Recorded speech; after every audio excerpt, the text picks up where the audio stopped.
the FBI raid on John Bolton.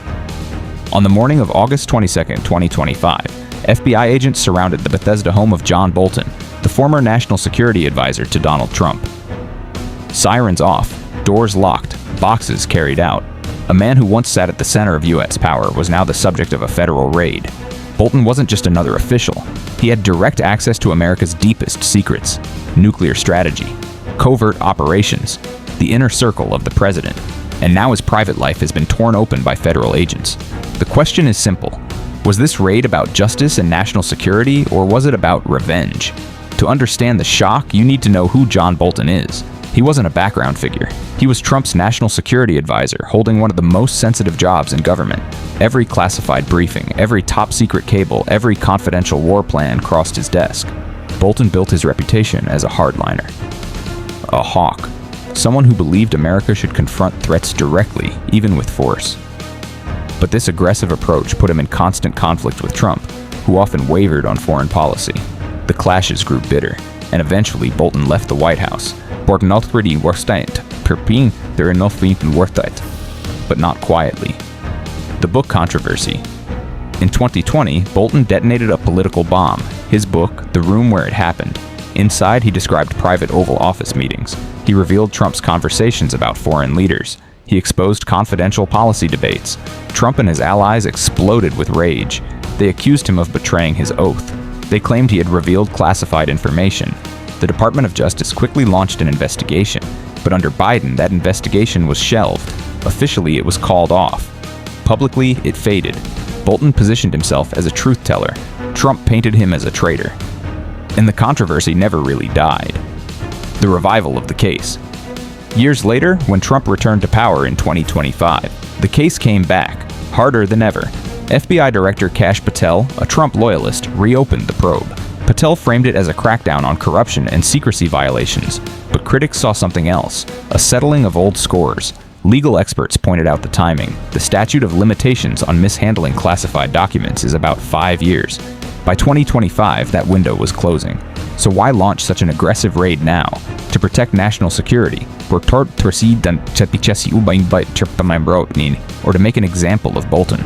The raid itself. On August 22nd, before sunrise, FBI vehicles lined the street outside Bolton's Bethesda home. Agents knocked, then entered under a federal search warrant. For over an hour, they combed through rooms, closets, and file cabinets. Boxes of papers were hauled out. Electronics were seized. Even his office in Washington, D.C. was searched at the same time. The scope was massive. The intent was clear. They weren't fishing. They were hunting. And yet, Bolton was not arrested. He was not charged. This wasn't about immediate detention. It was about building a case. But the raid itself sent the real message. Even the highest officials can be dragged into scrutiny. Political fallout. The raid landed like a bomb in Washington. Trump, now back in power, called Bolton a lowlife and suggested he had been very unpatriotic. But he also claimed he only found out about the raid from TV, distancing himself from the optics. Bolton, on the other hand, wasted no time firing back. On social media, he blasted Trump's foreign policy, accusing him of weakness against Russia and recklessness on global issues. The political camps divided instantly. The right argued this was political retribution, the weaponization of federal agencies to silence Trump's enemies. The left argued it was justice at last, so proof that powerful officials couldn't simply walk away after mishandling secrets. And the FBI doubled down with a chilling statement: no one is above the law. Legal and national security stakes. Behind the politics lies the deeper danger.